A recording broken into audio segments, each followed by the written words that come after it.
सो अब स्टार्ट करें, बाकी बातें फिर एंड में करते हैं। इस क्वेश्चन का आंसर बताएं, ये आपका होमवर्क था। कितने लोगों से सॉल्व हो गया है, कितने लोगों से बना है, ये बताइए। ओके, कोई बात नहीं, जिनकी तबीयत ठीक नहीं है रेस्ट कर लो, देख लेना बाद में। ठीक है कुशल, बता देंगे।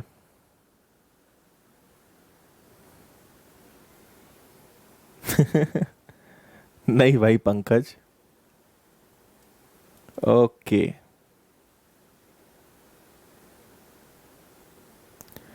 ठीक है। देखिए इधर क्वेश्चंस करेंगे अब, थोड़ा सा इधर ध्यान दे सब लोग। किसी क्रिकेट खिलाड़ी द्वारा खेली गई 99 पारियों में उसके द्वारा बनाए गए औसत रन भी 99 है। 99 इनिंग्स में एवरेज रन रेट भी क्या रहता है? 99। 100th इनिंग में, मतलब नेक्स्ट अब 100 ही आना है। 100th इनिंग में कितने रन बनाए ताकि उसका एवरेज 100 हो जाए, है ना? 100th इनिंग में कितना रन बनाए ताकि उसका एवरेज 100 हो जाए? तो आप खुद सोचो कितना ज्यादा बनाना है। एक हर पारी पे कितने का असर पड़ेगा? 99 का।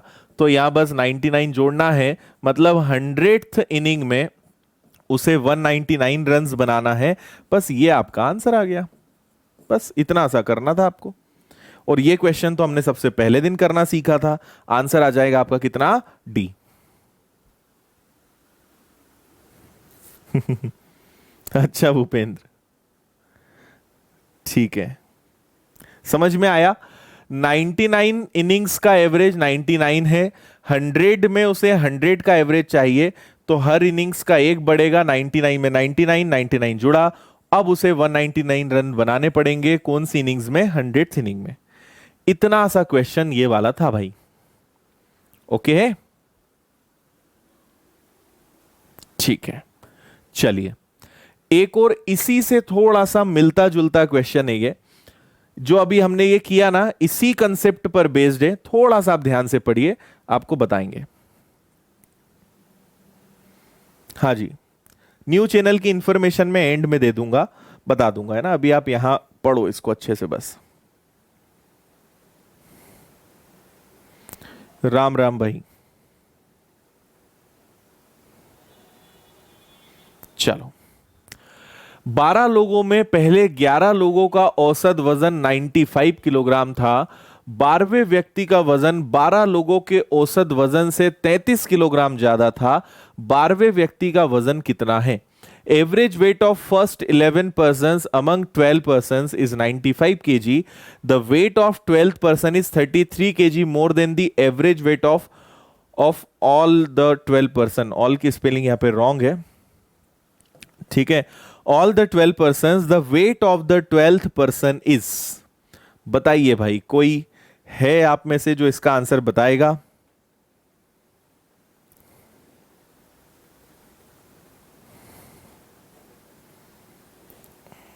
बताओ क्या बोलते हो इसके बारे में, बनेगा कि नहीं बनेगा?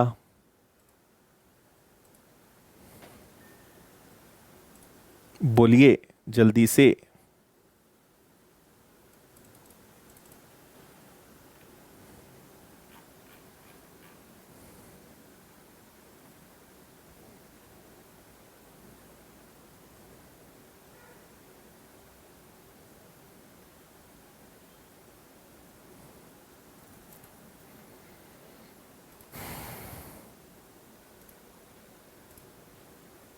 135, 131।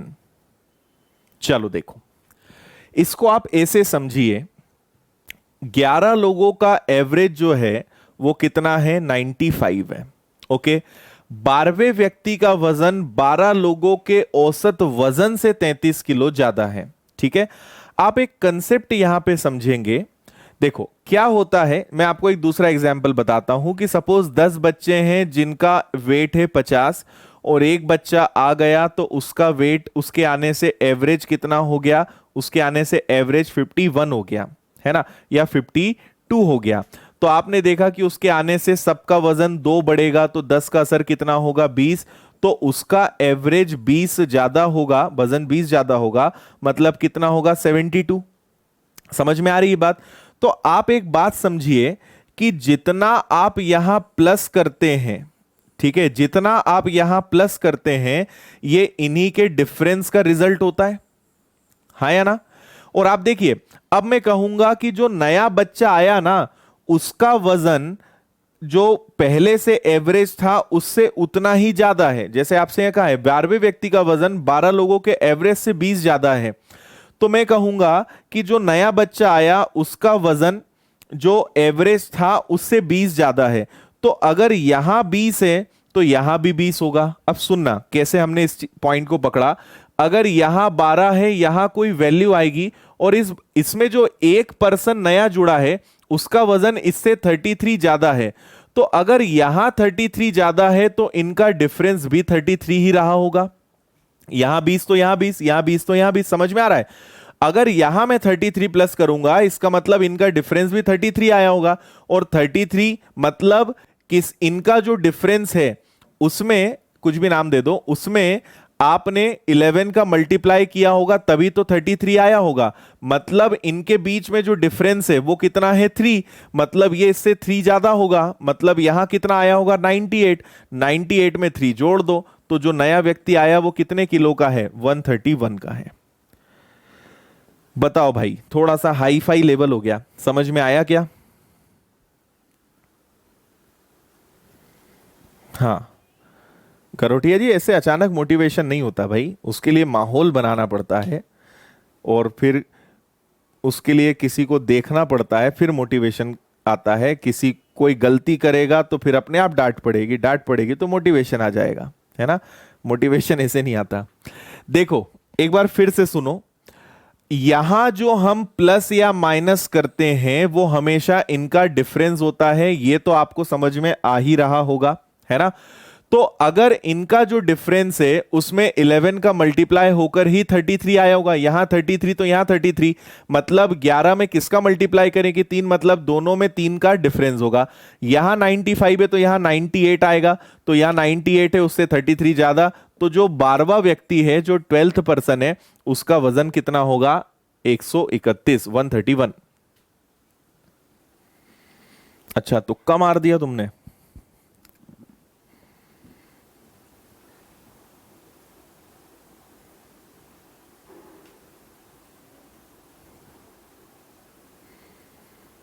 ठीक है, मैं एक बार और इसका कंसेप्ट बताता हूं। आपने क्वेश्चन ध्यान से नहीं पढ़ा होगा ना, तो कंसेप्ट बताने पर भी समझ नहीं आएगा। फिर से अच्छे से समझो।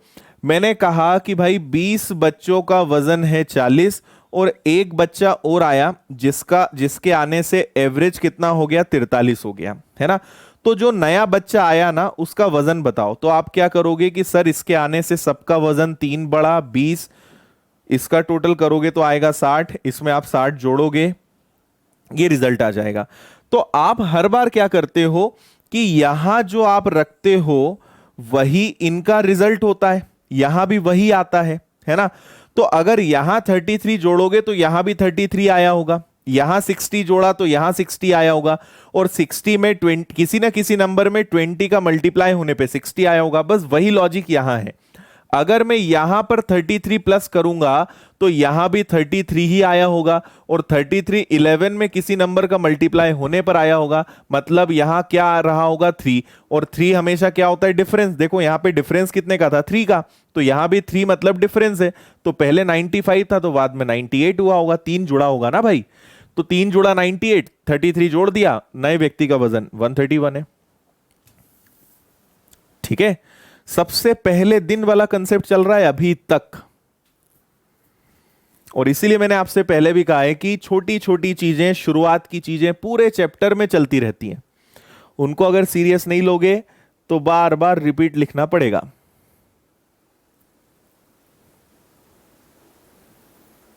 नहीं अनमोल, थोड़ी देर गेट पे ही खड़े रहो तुम। All clear? चलो, स्क्रीनशॉट हुआ था नहीं हुआ था, एक बार वो ले लेते हैं।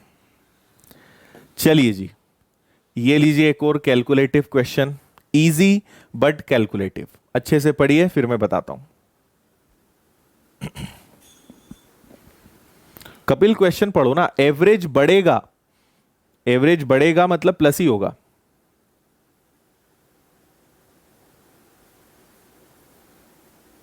अजय मत दिमाग लगाओ भाई, एक्स से मत करो। हाँ सागर, बोला तो था पर भूल गए।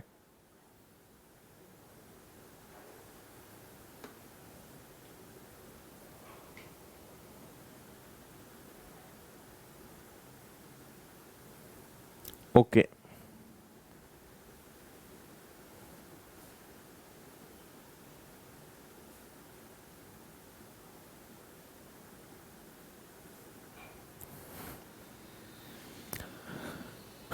करो भाई जल्दी से।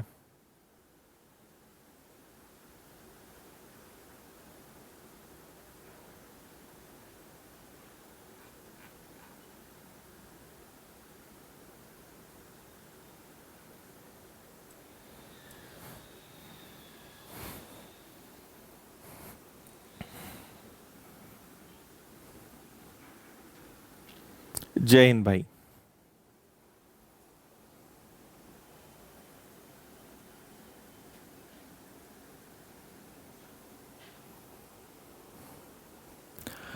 चलो बता दूं क्या कि करोगे, कोशिश करोगे क्या इसमें?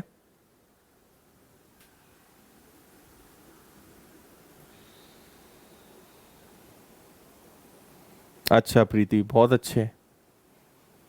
अब नरेंद्र जी मालवी हमें देखने को नहीं मिलेंगे, है ना? अच्छा, हाँ पंकज, तुम क्या पूछना चाहते हो भाई, ये पूछ लो।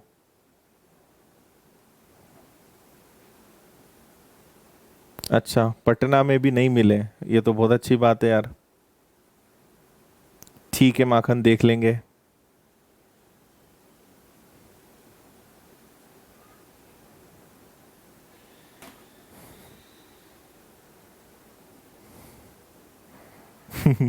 क्वेश्चन का मीनिंग समझ में नहीं आया?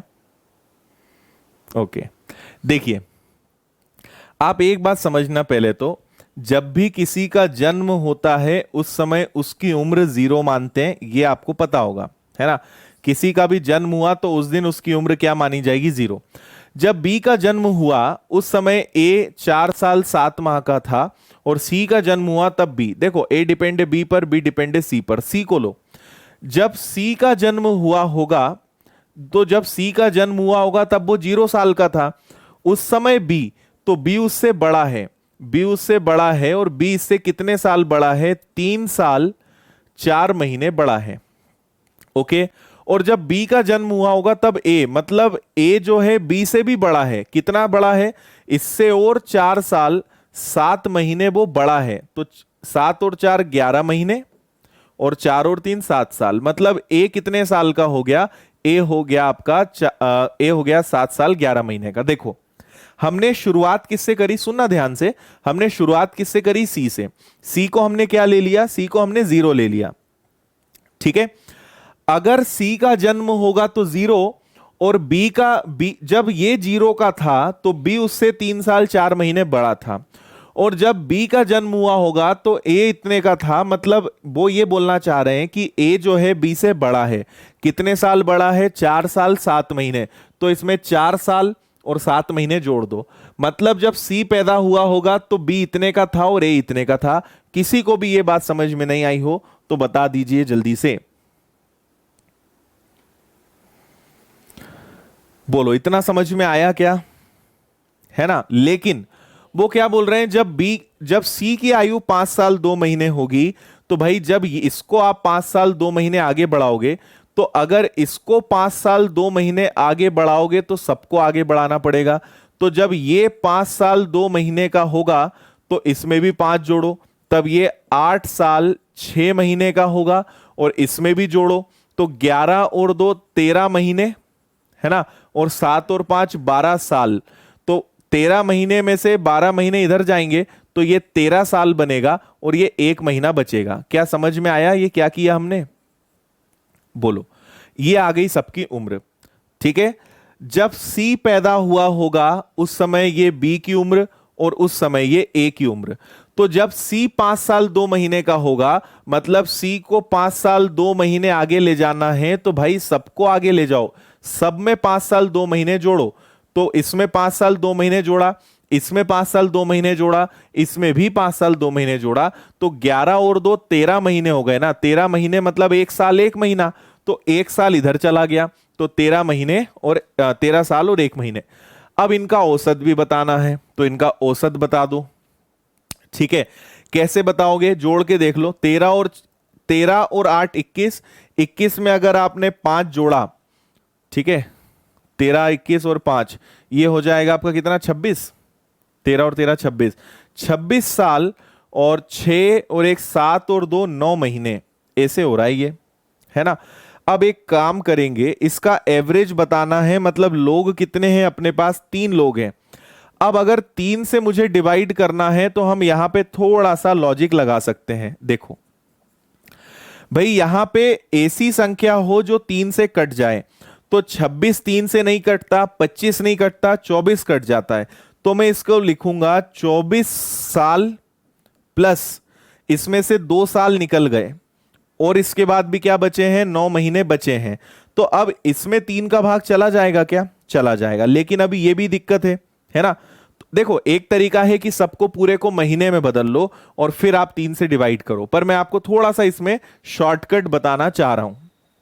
ठीक है, तो 24 तो आपका कट जाएगा। 2 साल का मतलब होता है 24 महीने, 24 में 9 जुड़ेगा, तो 24 साल प्लस 33 महीने, 24 महीने प्लस 9 33, और अब पूरे में 3 का भाग चला जाएगा, तो ये बन जाएगा आपका 8 साल और ये बन जाएगा आपका 11 महीने। ये तीनों भाइयों की औसत उम्र है ना, 8 साल 11 महीने, ऑप्शन ए। बोलो, ऊपर से तो नहीं गया?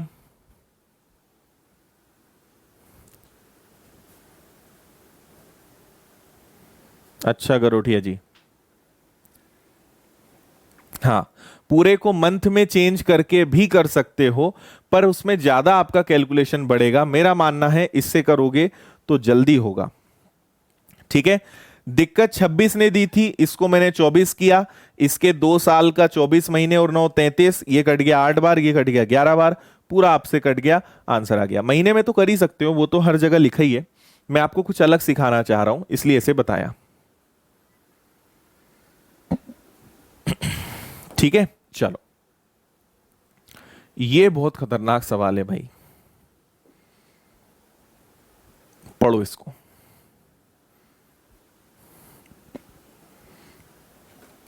इसको पढ़ो, फिर देखते हैं इसको जरा।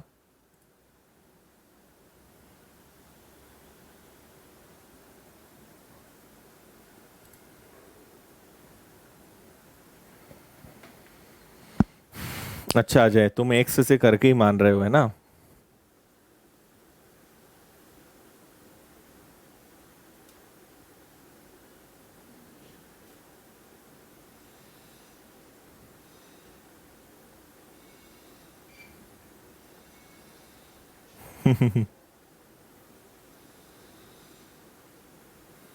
अच्छा अनिल, देखते हैं, चेक करते हैं।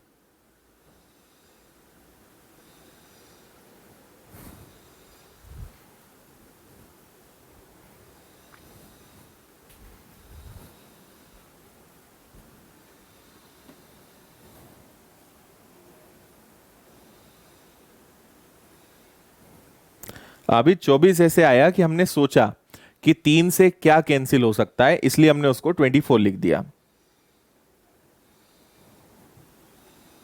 हाँ प्रियंका, ये क्वेश्चन पूछना आप छोड़ दो, है ना, कि क्या किस में आता है इसकी चिंता करोगे तो हमेशा सीख नहीं पाओगे, आप हमेशा परेशान रहोगे कि इसको सीखें या ना सीखें, है ना।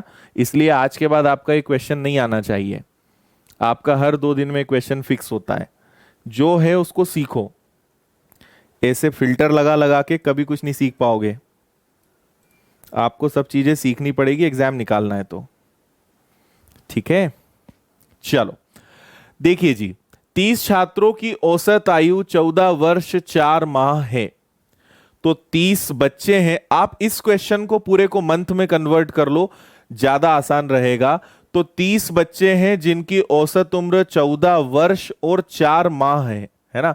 तो 14 वर्ष और 4 माह है, तो इसको आप सॉल्व करोगे तो 12 और 14 का गुणा करोगे 168 आएगा और 4 जुड़ेगा, तो चेक करके आप बताते जाना है ना, कहीं मैं गलती कर दूं तो ये 172 आएगा।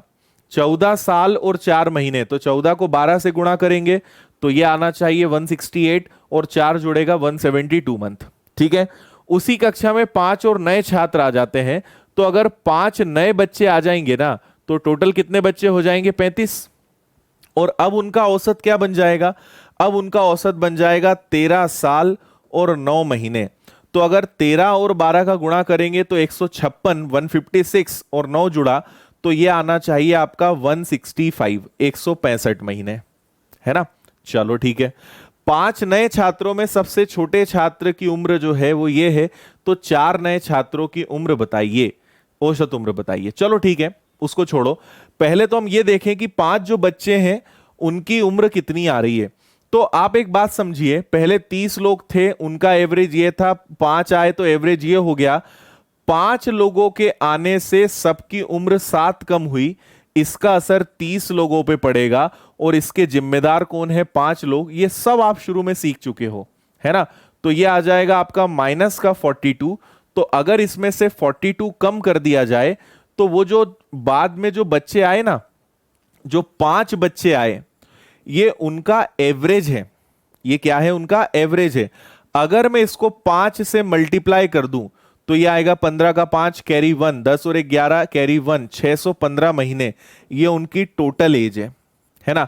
अब एक बच्चा इसमें से 9 साल 11 महीने का है, 9 साल और 11 महीने, तो 108, 108 में आपने 11 जोड़ा 119, इसमें से 119 घटा दो।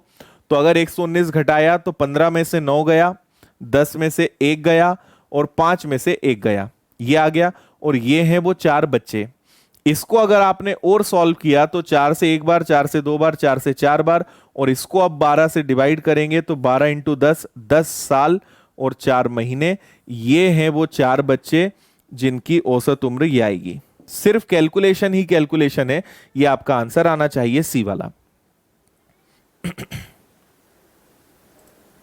बताइए,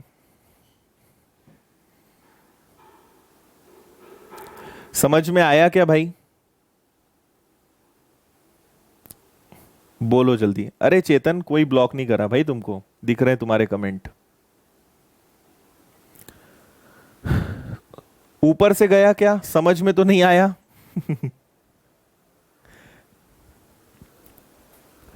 एक बार मैं आपको पूरा समझाता हूं, एक बार फिर से पूरा समझाता हूं। देखो, यहां तक तो आपको समझ में आ गया होगा कि 5 लोगों के आने से सबकी उम्र 7 महीने कम हुई, 30 लोगों पे असर पड़ा 5 के कारण, तो 42 माइनस होगा तो 123 आया। पहले तो ये सोचना है कि ये 123 क्या है। ये 123 5 बच्चों का एवरेज है, तो 5 से मल्टीप्लाई करूंगा तो उनकी टोटल एज पता चलेगी।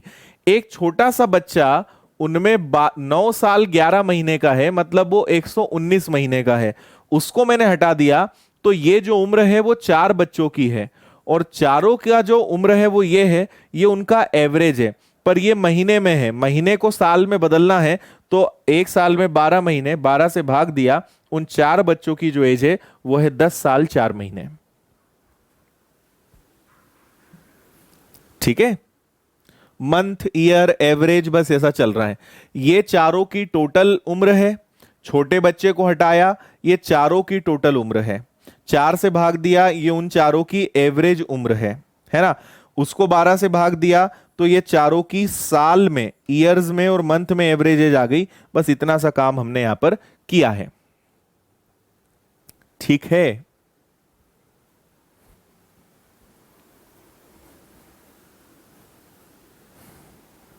ओके। और अगर आप चाहें तो एक शॉर्टकट और लगा सकते हो।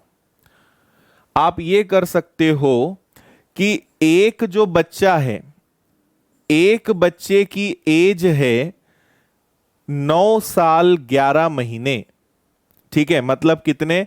9 साल 11 महीने, 9 इयर्स और 11 मंथ। और 5 बच्चों की जो एज है वो कितनी है? 5 बच्चों की एज है, इसको मंथ में, ईयर में कन्वर्ट कर लो, 12 से डिवाइड करो, ये आएगा आपका 10 साल 3 महीने। ठीक है, तो ये क्वेश्चन ऐसे हो गया कि एक बच्चा ये है, 4 बच्चे जब आए तो उनका ये एवरेज हो गया। आप इसमें अगर ध्यान से देखो तो 4 साल का इंक्रीमेंट हुआ है, 4 महीने का इंक्रीमेंट हुआ है, और एक बच्चे पे इसका असर पड़ा। इसके जिम्मेदार 4 बच्चे हैं, तो आपको केवल इसमें 1 महीना जोड़ना था। जो 4 बच्चे हैं उनका एवरेज आएगा 10 साल 4 महीने, है ना। 11 महीने के बाद 12वां महीना, फिर पहला, दूसरा, तीसरा, 4 महीने का अंतर। तो 4 बच्चों के आने से 4 महीने का अंतर आया, 1 पर असर पड़ा 4 के कारण, तो सॉल्व करने पे 1 आपको बढ़ाना है। तो जो केवल 4 बच्चे हैं उनका जो एवरेज आएगा वो कितना आएगा, 10 साल 4 महीने। अगर आप इसको थोड़ा सा समझ पाए तो ऐसे कर लो, अदरवाइज आपको पिछला बता ही दिया है उससे कर लो। ठीक है,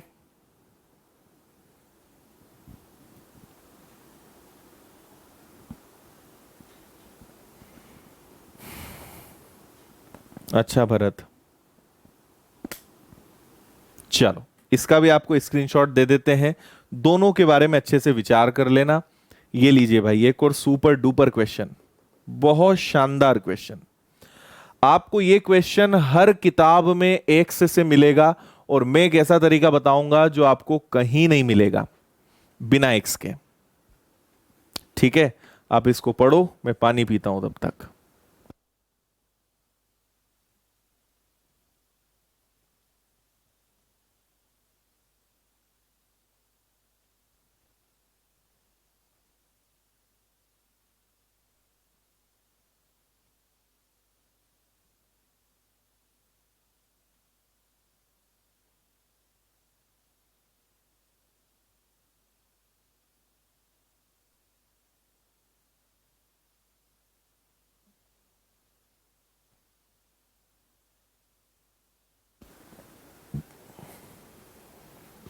चलो, क्वेश्चन पढ़ लिया क्या?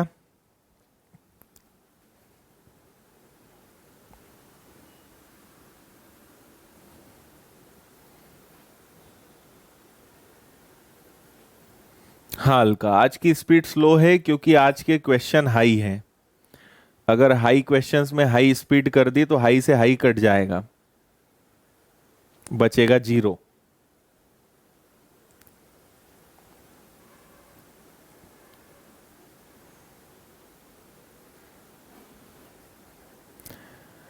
चलिए भाई, इस क्वेश्चन को हम अपनी व्यवहारिक जिंदगी से जोड़ते हैं और देखते हैं कि इसमें हम क्या कर सकते हैं। एक लाइब्रेरियन अपनी लाइब्रेरी के लिए कहानी की 50 किताबें खरीदता है, लेकिन वह पाता है कि 76 रुपए और खर्च करके 14 किताबें आदि खरीद सकता था, और प्रति किताब औसत मूल्य 1 रुपए कम हो जाता है। उसके द्वारा खरीदी गई प्रत्येक किताब का औसत मूल्य ज्ञात करें। A librarian purchased 50 storybooks for his library, but he saw that he could not get 14 books more by spending. He could get 14 books more by spending rupees 76 more, but 14 books more by spending rupees 76 more, but per book average becomes rupees 1 less. The average price of each book he bought was। बहुत शानदार सवाल।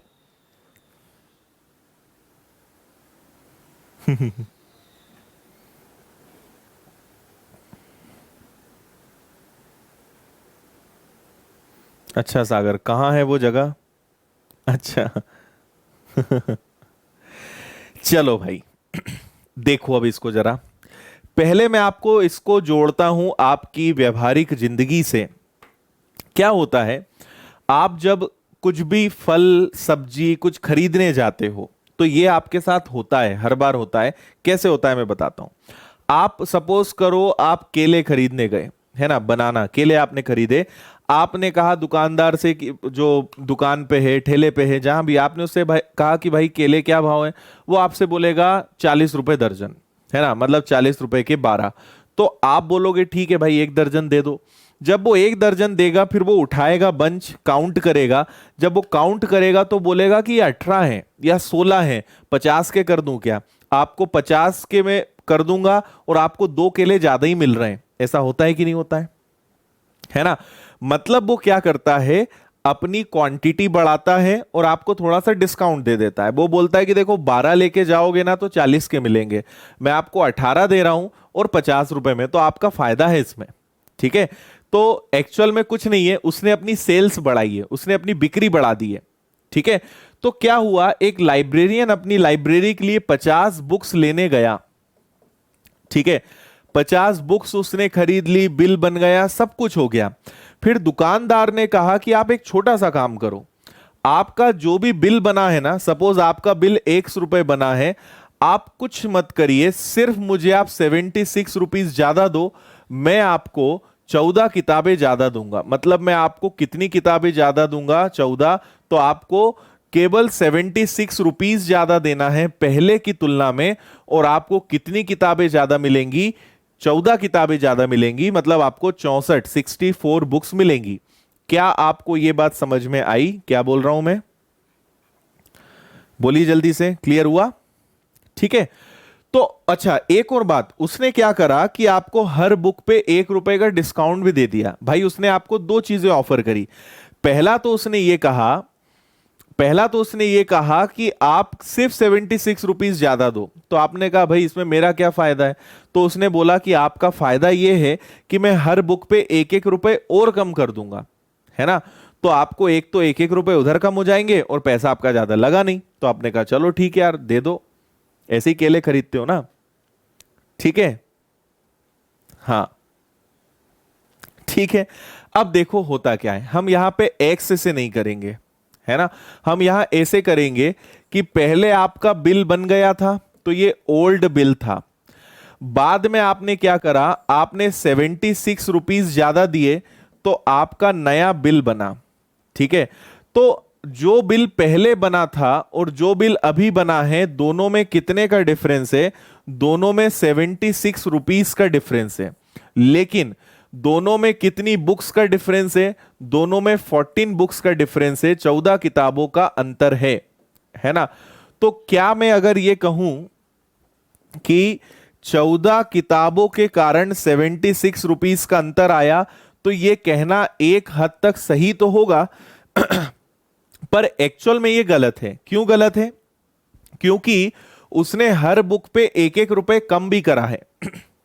तो देखो हुआ क्या होगा कि उसने 64 किताबों पे 64 रुपए कम किए होंगे, मतलब उसने आपको 64 रुपए का डिस्काउंट भी दिया है। ठीक है, तो 14 किताबों के कारण एक्चुअल में आपका जो बिल बन रहा होगा वो 140 रुपए बन रहा होगा, है ना। इस वाले बिल से ये वाला बिल में 140 रुपए का अंतर आ रहा होगा। तो दुकानदार ने कहा कि यार अगर वही प्राइस में लूंगा तो ये खरीदेंगे नहीं। तो उसने बोला कि ठीक है, मैं आपको हर बुक पे 1-1 रुपए कम कर दूंगा, मतलब उसने इनडायरेक्टली आपको 64 रुपए का डिस्काउंट दिया। तो आपके बिल पे केवल कितने का फर्क पड़ा? 76 का। तो हमें यह निकालना है कि आपके बिल में रियल में डिफरेंस कितने का आया था, है ना। तो 76 का डिफरेंस तो आया ही है, पर उसने 64 का डिस्काउंट दिया है तब 76 आया, मतलब रियल में डिफरेंस 140 का था। तो 14 किताबों से 140 रुपए बढ़ते, मतलब हर किताब कितने रुपए की थी भाई? 10 रुपए की। आपका आंसर है। ठीक है, आंसर डी। कुछ भी करना नहीं था आपको। 76 मतलब इस क्वेश्चन को सॉल्व करने के लिए बस इतना ही चाहिए था। 76 का तो डिफरेंस है ही, और उसने 64 किताबों पर 1-1 रुपए का डिस्काउंट दिया, मतलब उसने 64 का डिस्काउंट देने के बाद का ये प्राइस है। इसमें अगर 64 जोड़ दिया तो रियल में डिफरेंस 140 का आ रहा था 14 किताबों के कारण, मतलब हर किताब आपकी कितने रुपए की थी? 10 रुपए की थी। बता दो जल्दी से, समझ में आया या नहीं आया? कैसा लगा क्वेश्चन?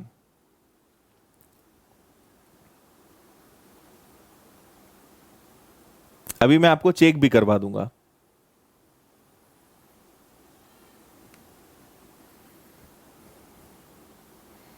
Logical but easy.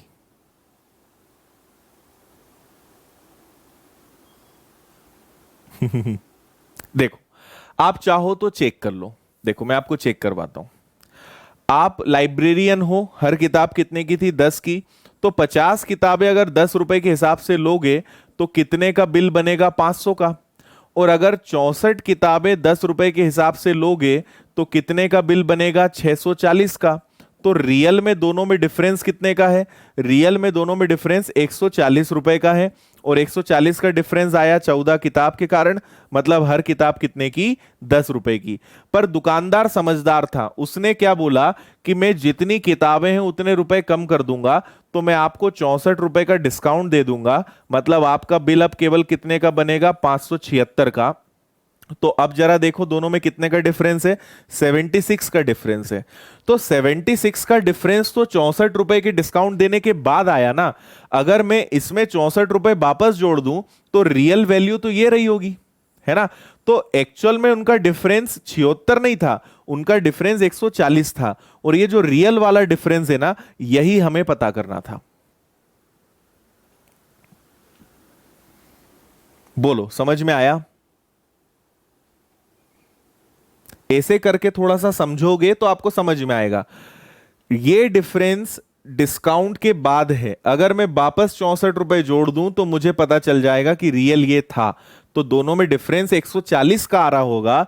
और अगर देखो 14 किताबों का 10-10 रुपए बढ़ाएगा तो आप थोड़ी खरीदोगे, आप बोलोगे यार वही रेट लगाओगे तो हम क्यों खरीदे, कुछ कम करो। तो बेचारा डिस्काउंट तो देगा ना। ठीक है, तो ये आपका कौन सा प्राइस हो गया? ये ओल्ड प्राइस हो गया, न्यू प्राइस नहीं हुआ। लो, एक और एकदम same question as it is करिए।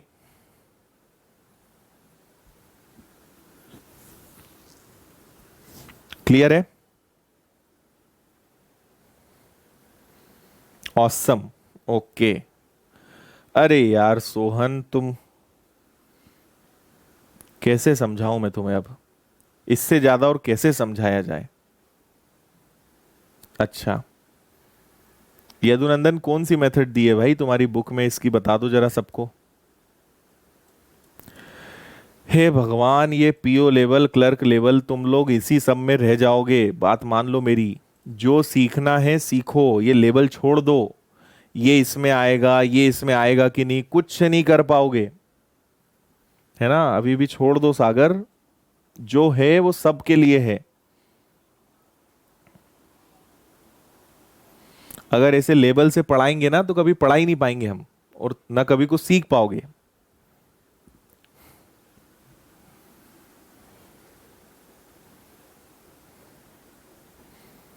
देखिए, 35 विद्यार्थी थे, विद्यार्थियों की संख्या 7 बढ़ गई तो भोजन पर प्रतिदिन का खर्चा 42 रुपए बढ़ गया। देखो, पहले 35 विद्यार्थी थे, 7 विद्यार्थी बढ़ गए, तो अब आपके 42 विद्यार्थी हो गए, है ना। तो पहले जो भी खर्चा होता था, अब जो भी खर्चा हो रहा है उसमें कितने रुपए बढ़ गए? 42 रुपए बढ़ गए, है ना। तो लेकिन हर बच्चे पे 1-1 रुपए कम हुआ, तो 7 बच्चों के आने से 42 रुपए बढ़े, लेकिन 1-1 रुपए कम हुआ, तो 42 बच्चों पे 42 कम हुआ, तो 42 इसमें जुड़ेगा। तो एक्चुअल में 7 बच्चों के आने के कारण 42 नहीं, 42 के साथ साथ 42 और बढ़ना चाहिए था, मतलब 7 बच्चों के कारण 84 रुपए बढ़ने थे। हर बच्चे पे खर्चा कितने का होता है? 12 रुपए का। ठीक है, 12 रुपए का खर्चा हर बच्चे पर होता है। तो टोटल बच्चे कितने थे? पहले टोटल 12 बच्चे थे और 35 रुपए उन पे खर्चा होता था, और 36 और 6 मतलब बच्चों पे टोटल कितना खर्चा होगा? 420 रुपए का होगा। ये आपका आंसर है। थोड़ा सा लैंग्वेज चेंज है, बाकी आप समझोगे तो आपका आंसर आ जाएगा।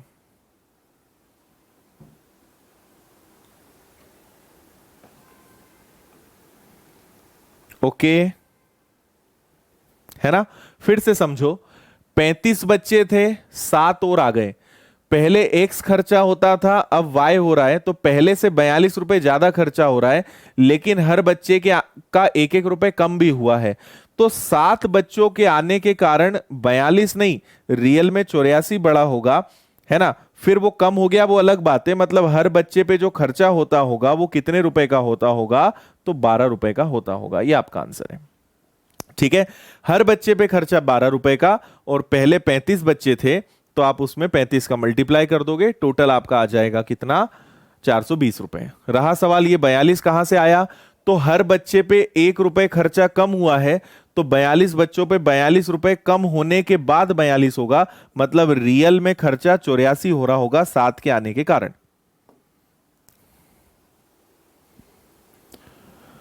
ओके भाई, इससे ज्यादा मेरी कैपेसिटी नहीं है इसको और समझाने की, ठीक है।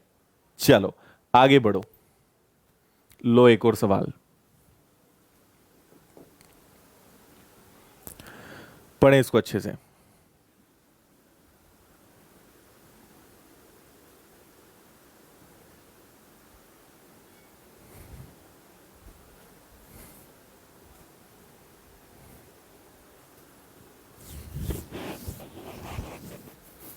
ये एकदम कैलकुलेटिव क्वेश्चन है, इसमें कुछ भी नहीं करना है आपको।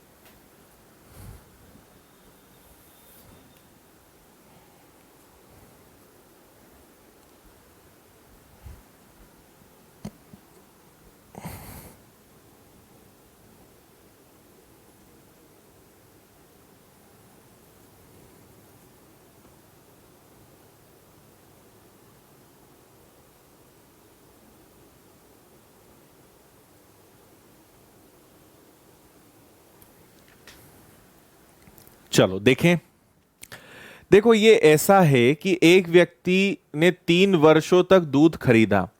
पहले साल रेट उसको मिला 7.5, दूसरे साल रेट मिला 8, तीसरे साल रेट मिला 8.5, और हर साल वो 4080 रुपए ही खर्च करता था।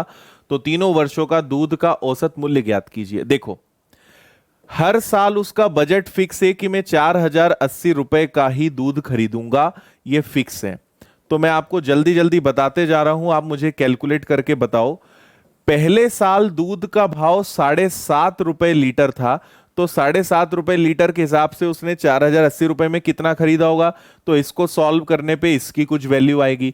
अगले साल भाव 8 रुपए लीटर हो गया, उसके अगले साल जो भाव है वो आपका 8.5 रुपए लीटर हो गया। तो जल्दी से मुझे हल करके बताओ कि इस साल उसने कितना लीटर, एक कुछ यहां का लीटर आएगा, फिर यहां का लीटर आएगा, फिर यहां का लीटर आएगा, इन तीनों को जोड़ोगे, फिर क्या करोगे आप, 4080, 4080 और 4080, मतलब 8 तिया 24 और 4 तिया 12, 12,240 रुपए उसने खर्च करे।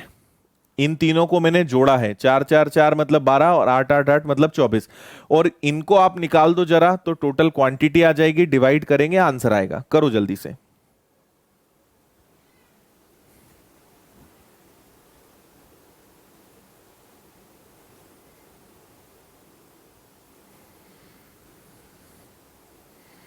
कैलकुलेट करके मुझे सारी वैल्यू बता दो।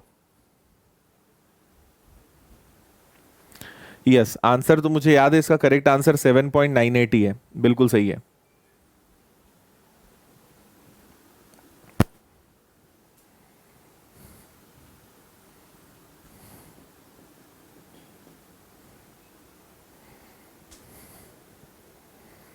ओके, यहां आएगा आपका 544, यहां आएगा 510 लीटर, यहां आएगा आपका 480 लीटर।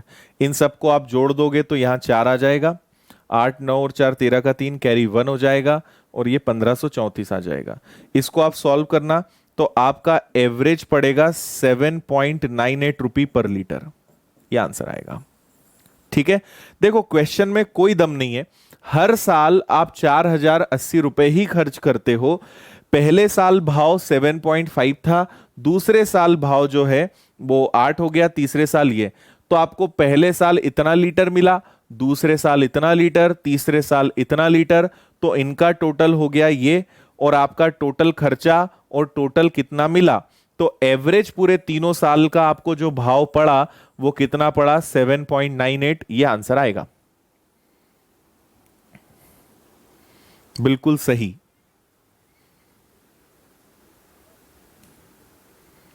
ओके, चलो नेक्स्ट देखिए जी, क्वेश्चन नंबर 58। पढ़ें इसको अच्छे से।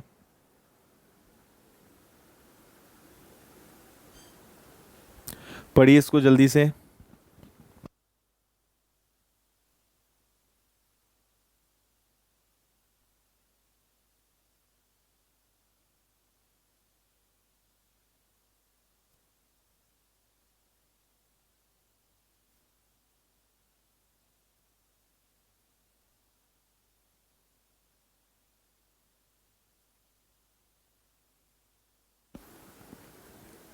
आरती, हमने सभी की क्वांटिटी को जोड़ा, 544, 510 और 478 जो भी था, 480, उन सबको प्लस किया। टोटल खर्चा बटे टोटल लीटर।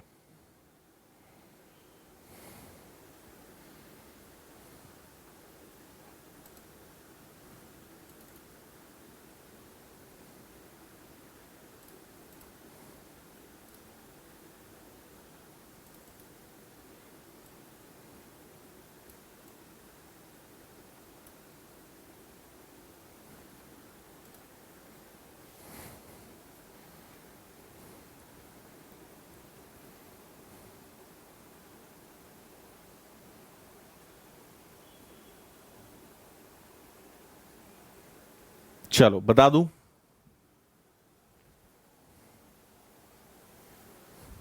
देखिए 46 पारियों के बाद पांड्या का औसत स्कोर 47 है ना। 46 तक एवरेज स्कोर 47 है, और 47th इनिंग में इस भाई ने 47 इनिंग में 94 रन्स बनाए। तो ठीक है, 47th में अगर 94 रन्स बनाए तो 94 में से देखो 47 तो चला जाएगा, बचेगा कितना, 47। इसको मैं यहां करता हूं। अगर 47th इनिंग में उसने 94 रन बनाए तो 47 एवरेज चलता आ रहा है, तो 47 तो निकल जाएगा, बचेगा कितना, 47। और ये टोटल 40 इनिंग्स में डिवाइड होगा, मतलब एवरेज एक बढ़ जाएगा। तो 47th इनिंग में आके उसका एवरेज कितना हो जाएगा, 48 हो जाएगा, है ना। फिर 48th इनिंग में उसका जो रन रेट है वो 1.5 बढ़ जाता है, मतलब उसका रन रेट 1.5 बढ़ने के बाद 49.5 हो जाता है। ठीक है, तो उसने जो 48th इनिंग में कितने रन बनाए ये आपसे क्वेश्चन किया है। सो एवरेज 1.5 बढ़ा है, जिसका असर पूरे 47 पर पड़ेगा, तो इससे मल्टीप्लाई में करूंगा, और जो इनको मल्टीप्लाई करने पे आएगा वो यहां पे जुड़ेगा और आपका आंसर आ जाएगा। ये हमने पहली जगह बना दी उसकी, है ना। तो अगर आप इसको सॉल्व करोगे, 15 7 135, है ना, सॉरी 105 का 5 कैरी हो जाएगा आपका 10, और ये 60 और 70, ये आएगा 70.5। 70.5 को यहां जोड़ दो, ये आएगा 0, ये आएगा 0, और ये आ जाएगा 12। तो उसने 48th इनिंग में 120 रन्स बनाए होंगे। दो क्वेश्चंस एक साथ आ गए हैं, बस इतना सा खेल है, बाकी कोई दिक्कत नहीं।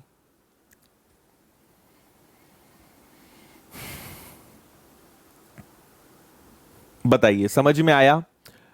आपको एक बार रिपीट कर रहा हूं, 46th इनिंग में उसका एवरेज 47 था, फिर उसने 94 रन्स बनाए, भाई इसको समझना, 94 रन्स बनाए, तो 94 में से 47 तो गया, और 47 जो है पूरे 47 में बटा, तो एवरेज एक बढ़ेगा।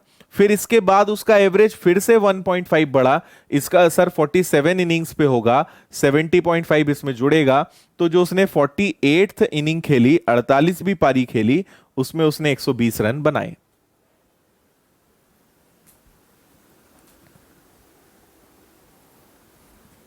ठीक है,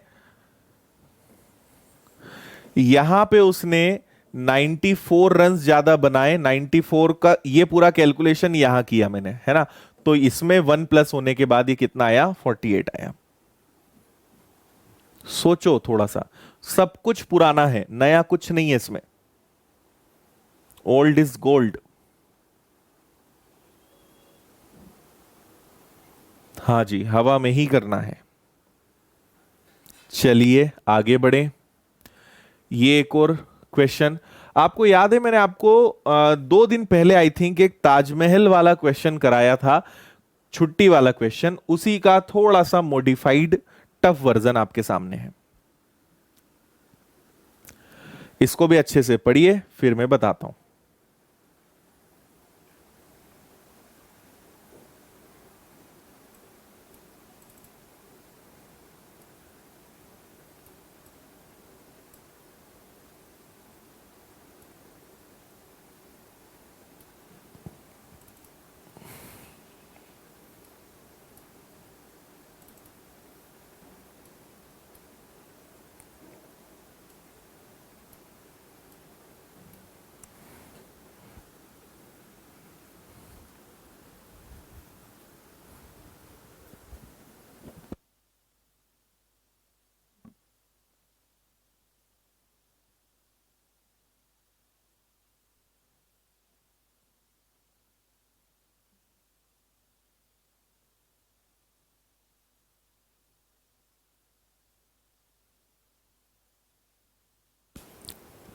चलो बता दूं।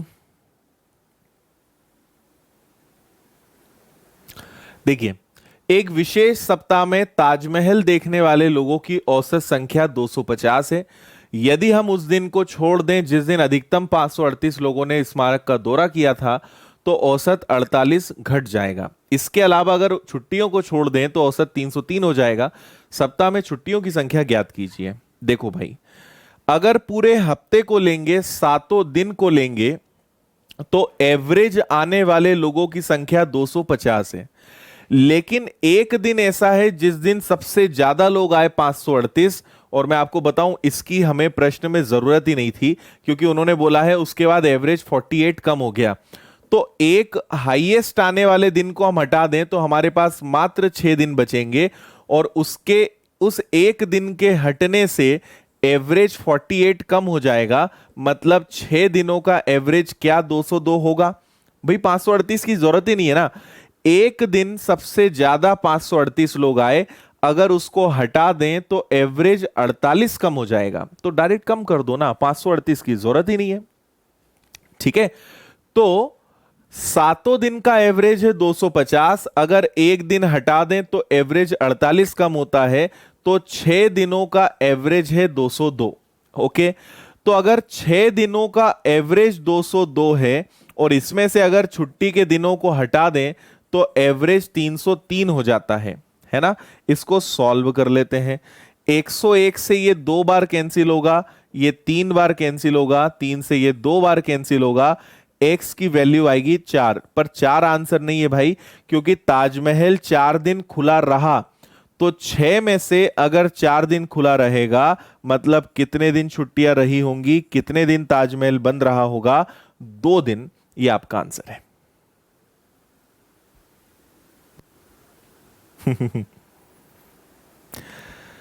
दो आंसर आएगा। 2 दिन छुट्टियां रही, है ना। 6 दिन अगर देखेंगे तो 202 का एवरेज, तो कितने दिन में 303 का एवरेज होगा? 4 दिन का एवरेज 303 है, मतलब 2 दिन का डिफरेंस आ रहा है। तो 2 दिन क्या रही होंगी? छुट्टियां।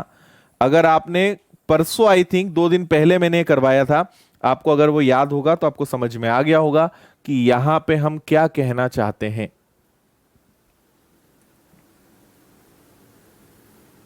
ठीक है ना। तो 538 की हमें इस प्रश्न में जरूरत ही नहीं थी, क्योंकि उन्होंने दोनों चीजें एक साथ दे दी थी। अगर मान लो ये नहीं देते ना, तो इसका मल्टीप्लाई करते, फिर 538 माइनस करते, फिर 6 से डिवाइड करते, तब ये आता।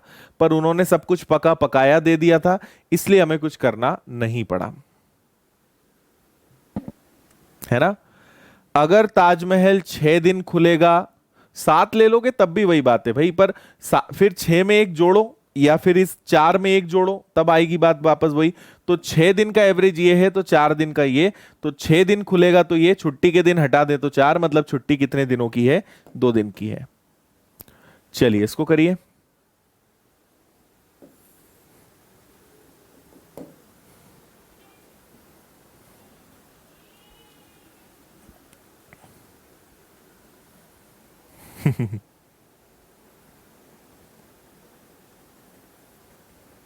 मंजित 2 दिन पुरानी क्लास देखिए, यही सेम क्वेश्चन मैंने बताया था, उस समय भी बताया था इक्वल क्यों करेंगे, है ना। विजिटर वही है भाई, है ना। मैंने आपको बताया भी था कि अगर 5 दिन में 10 लोग ताजमहल देखने आए तो 50 लोग आए, या मैं इसको बोल दूं कि 2 दिन में ताजमहल 25 लोग देखने आए तो भी 50 आए। तो विजिटर्स वही है।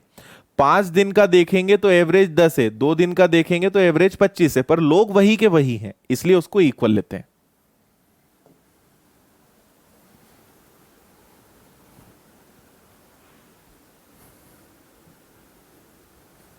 हाँ,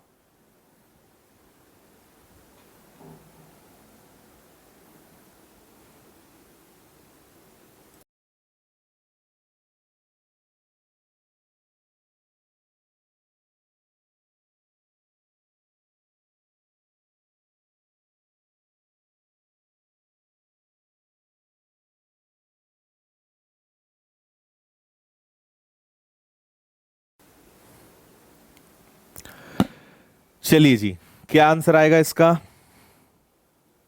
देखिए, इसको आप नॉर्मल एवरेज वाले, एवरेज बोल रहा हूं, रेशो वाले क्वेश्चन की तरह करिए। एक बगीचे में देखिए, एप्पल का पेड़ है, अंगूर का है और अनानास का है, पाइनएप्पल का है, जिसका रेशो है 2:3:5, है ना। ये 35 फल देता है, ये 20 फल देता है, ये पता नहीं कितने फल देता है, और सबका एवरेज, ओवरऑल एवरेज कितना है, 30 है। तो कुछ मत करो, 35, इसको एक्स मान लो, ये रेशो है ना, एक्स मान लो, एक्स मान लो, या एक्स दिया है ना तो, और कुछ कुछ भी मान लो यार, उससे फर्क नहीं पड़ता, ए मान लो, है ना। 3a 2a 5a ये हो गया। इसको सॉल्व करोगे तो ये आएगा आपका 70a। इनका मल्टीप्लाई करोगे तो 60a। इनका मल्टीप्लाई करोगे तो 5ax, है ना। इक्वल में कितना हो जाएगा, इक्वल में हो जाएगा आपका 30। ओके, इसको आप अगर सबको देखते हो, पहले तो आपका ये आ जाएगा, अच्छा 30 तो है, लेकिन एक और बात है कि टोटल यहां पे आपको जो पेड़ है वो किस अनुपात में है, तो 5 3 8 और 2 10। तो इसको आपको 10a से मल्टीप्लाई भी करना पड़ेगा, है ना, तभी तो वो दोनों इक्वल होंगे, राइट। तो आप क्या करेंगे, इसको सॉल्व करोगे तो ये आएगा आपका 300 और ये आएगा आपका 130। तो 300 में से अगर आपने 130 माइनस किया तो 5ax is equal to what, 300 में से 130 गया तो ये आपका 170 आएगा, क्या 170a, a से a गया, 5 से कैंसिल करा तो x की वैल्यू आएगी 34। ठीक है, और अगर a x इन सबके पचड़े में नहीं भी पढ़ोगे तो भी बात वही है, 34 आंसर आएगा। ठीक है, और अगर आप इसको नहीं भी लोगे तो भी समझ में आ जाएगा, उसमें कोई दिक्कत नहीं कि आपको वो लेना ही पड़ेगा। इसको छोड़ दो तो यहां से ये हट जाएगा, यहां से ये हट जाएगा, यहां से ये हट जाएगा, और यहां से ये हट जाएगा, है ना। ये हट गया आपका और ये भी हट गया, तो भी बात वही है, उससे कोई फर्क नहीं पड़ेगा, है ना। भाई हमने माना कि ये टोटल, ये 2 पेड़ हैं, ये 3 है, ये 5 है। 2 पेड़ 35 फल देते हैं, 3 पेड़ 20 फल देते हैं, 5 पेड़ एक्स फल देते हैं, और टोटल एवरेज 30 फल का है, लेकिन पेड़ तो 10 है ना, तो 10 से गुणा करना पड़ेगा। बस सॉल्व करा हमने।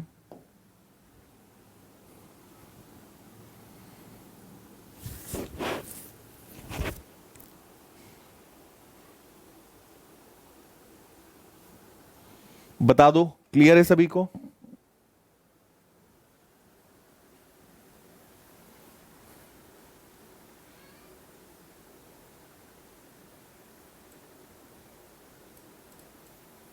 करेक्ट है भाई, ओ भाई,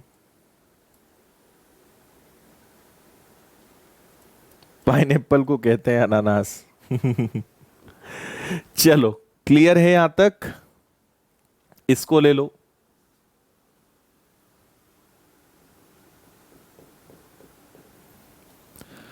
एकदम आसान क्वेश्चन है ये, बहुत ही ज्यादा आसान।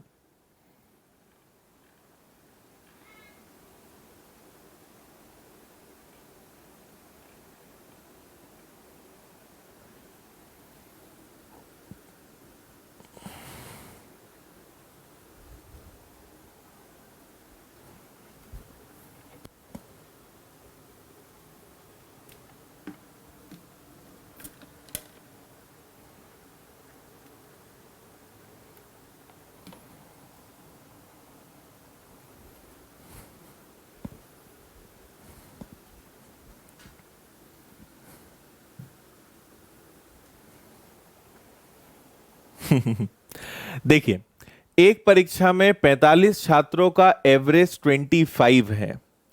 अगर प्रत्येक के मार्क्स 20% बढ़ाए जाएं तो आप अगर इसका 20% निकालोगे तो क्या ये 5 आएगा, है ना। तो हर एक का 20% बढ़ाओगे तो कितना आ जाएगा, 30। और अगर उसमें 5 जोड़ दोगे तो ओवरऑल एवरेज क्या बन जाएगा, 35। ये आपका आंसर है। ठीक है, मैं आपको इसको समझाने के लिए एक दूसरी बात बताता हूं। ठीक है, पहले इसको फिर से बताऊंगा मैं, एक दूसरी बात सुनो। अगर मैं आपसे कहूं, एकदम ध्यान से सुनना, मैंने आपको पहले दिन भी कहा था, सपोज करिए कि 10 नंबर्स हैं, 10 संख्याएं हैं जिनका एवरेज 30 है। सुनते जाना, 10 लगातार संख्याएं हैं या 10 कोई से भी संख्या है, कोई भी नंबर्स हैं जिनका एवरेज 30 है। अगर हर नंबर में 15 जोड़ दिया जाए, 15 is added in each number, हर संख्या में अगर 15 जोड़ दिया जाए तो आपको पता है उनका एवरेज भी 15 बढ़ेगा, तो नया एवरेज क्या होगा, 45। मतलब जो आप हर नंबर के साथ करोगे वही एवरेज हो जाएगा। हर नंबर को डबल कर दोगे, एवरेज डबल हो जाएगा। हर नंबर में से 5-5 कम कर दोगे, एवरेज भी 5 कम हो जाएगा। ठीक है, तो जो आप सबके साथ करोगे वो एवरेज के साथ भी होता है। तो यहां क्या बोल रहे हैं, 45 नंबर्स हैं जिनका एवरेज 25 है। अगर हर नंबर को 20% बढ़ाओगे तो एवरेज भी 20% बढ़ेगा। तो 25 का 20% अगर निकालने जाओगे तो कितना बढ़ेगा, 5। तो 5 बढ़ेगा मतलब कितना हो जाएगा, 30। और अगर हर नंबर में 5 जोड़ दोगे तो एवरेज और 5 बढ़ जाएगा, मतलब एवरेज आपका क्या बन जाएगा, 35 बन जाएगा। ये आंसर है आपका। बस आप समझ गए, हर नंबर के साथ जो चेंज करोगे वो एवरेज पर भी वही असर डालेगा। कल और ऐसे क्वेश्चंस में आपको करवाऊंगा। ठीक है, 35 इज द राइट आंसर।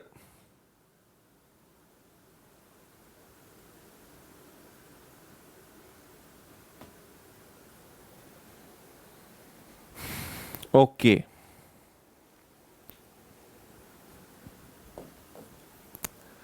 चलो। ये वाला क्वेश्चन तो होमवर्क में ही जाएगा। ठीक है, इसको आप अच्छे से 3 या 4 बार पढ़ के आना, ताकि जब मैं समझाऊं तो आप इधर ना देखो, इधर ही देखो। ठीक है, बहुत ही शानदार क्वेश्चन है, पर क्वेश्चन समझ में आ जाए तो, अदरवाइज बड़ा मुश्किल है। तो कल इसको समझेंगे अच्छे से, है ना। आज के लिए इतना काफी है, राइट, की जगह है अभी।